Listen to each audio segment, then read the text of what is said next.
Hey everyone, it's Gamefruitpulp, and welcome back to another episode of Building Toronto.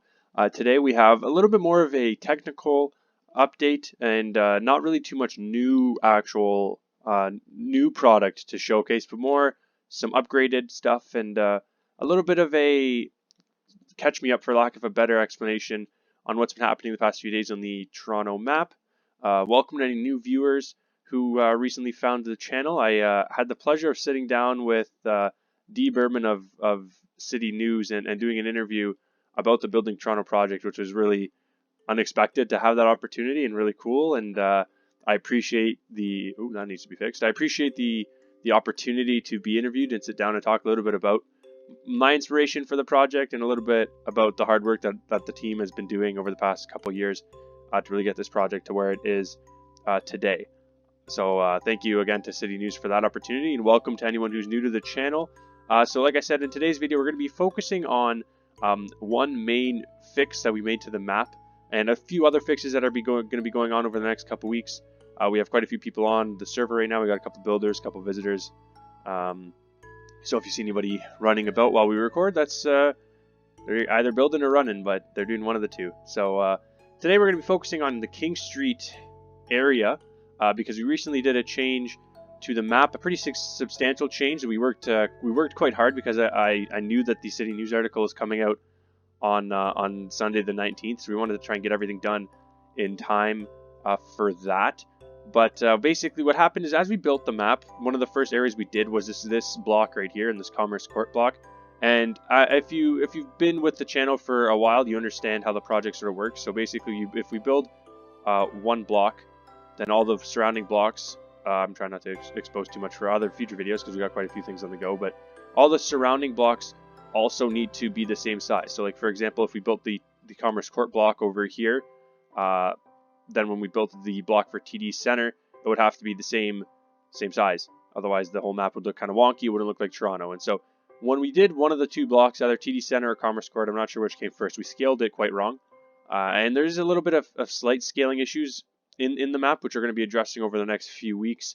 But the King block was by far the worst. It was about 35 meters too small, and it was something that we had known about for a while, and we were just going to live with it. But ultimately, we sort of discussed it as a team and decided that's not what we wanted to do. I don't know what's going on right now with my computer. We're going to be right back when I get the frames to improve. Yes, so as I was saying, we sat down as a team and decided that if we were going to do this project, and it's something that we focus on quite a bit, and a project that we spend all this time doing, we want to make sure that it's accurate. And so we said for the next couple weeks, we're going to really focus on fixing the scaling issues. And as we move forward, we're going to take a little bit more time. We found a new method of measuring out the distances to make sure it's as accurate as it could be. And so we've done that. And basically the past couple days we've been fixing King Street. And so, as I said, King Street was 30 blocks too short in total. About to be exact, it was 27 blocks too short. But interestingly, south of Colburn Street was 10 blocks too large.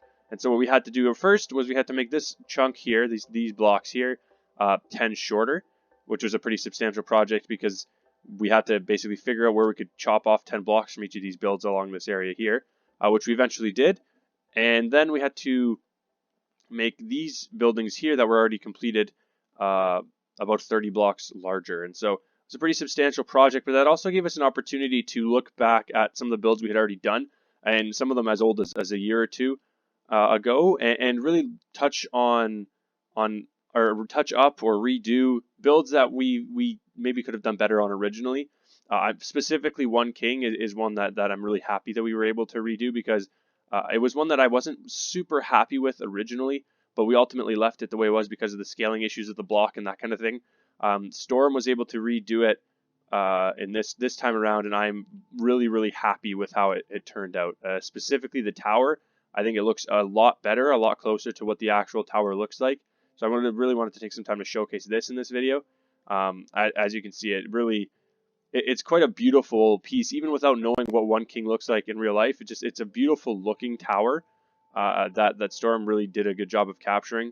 Ninja did a really good job of remaking Commerce Court and editing the hard work that started when he originally built it.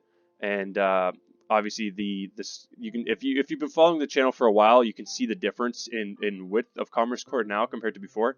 And now that this is fixed, and now that this block is fixed, I can definitely say that I think we made the right choice, sort of taking the time and taking the extra few days to really fix up the block and rescale all these things that were scaled incorrectly, because it really helped capture the true beauty of this block, and I think some of that was really lacking.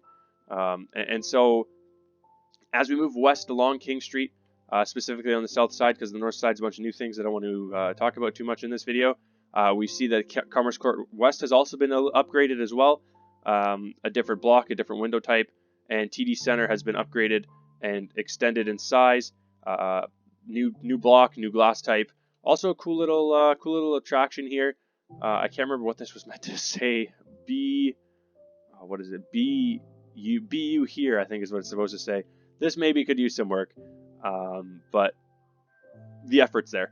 I'm going to see if we can research easier ways to do letters for it. But this says BU here, which is apparently a sign that's there, kind of similar to the Toronto sign in Nathan Phillips Square. A little bit of advertising for TD Bank, I suppose.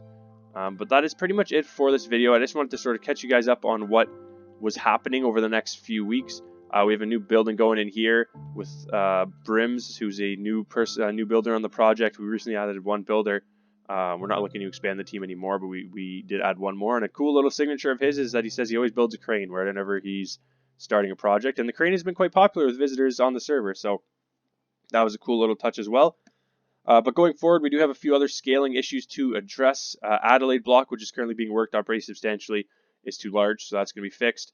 And some smaller stuff in the south end, between 10 and 15 meters, too big or too small, which is also going to be addressed going forward. But again, I thought it was fitting to do a standalone video to showcasing the really high quality work that was done on Commerce Court specifically, and on One King. Both of these two buildings here, really beautifully done. And I wish I had a before and after pic of One King, just so you could see the beauty of this tower. When it was finished, I didn't realize how poor of a job I did the first time around until I saw this tower built. And so thank you again to all of the builders on the team. This was a really big project for us. It pushed the builders to build at a rate quicker than they're used to. We typically, one of the things that I try and always focus on in the project is not rushing and not really pushing yourself to get builds done on a timeline. I sort of try and encourage all our builders just to make sure you take the time required and really capture the beauty of your builds and capture the realism of your builds and all the little details to make sure we get the project right.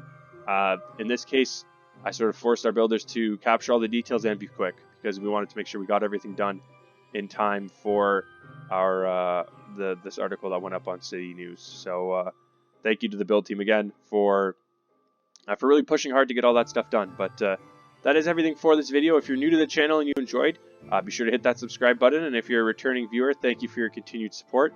If you did enjoy as well, be sure to leave a like on the video and share the channel with some of your friends so that we can continue to grow and expand this community, which has grown by leaps and bounds over the past few months. And it's been really encouraging to see, and really a great motivator for myself. And I speak for the whole team to say that it's been a motivator for all of us to keep working on this project and really work to turn this project into something truly unique and truly special. So thank you all for your continued support. This has been a Building Toronto episode in Minecraft. My name is Gamefruitpulp, and I will catch you guys all later. Have a good one.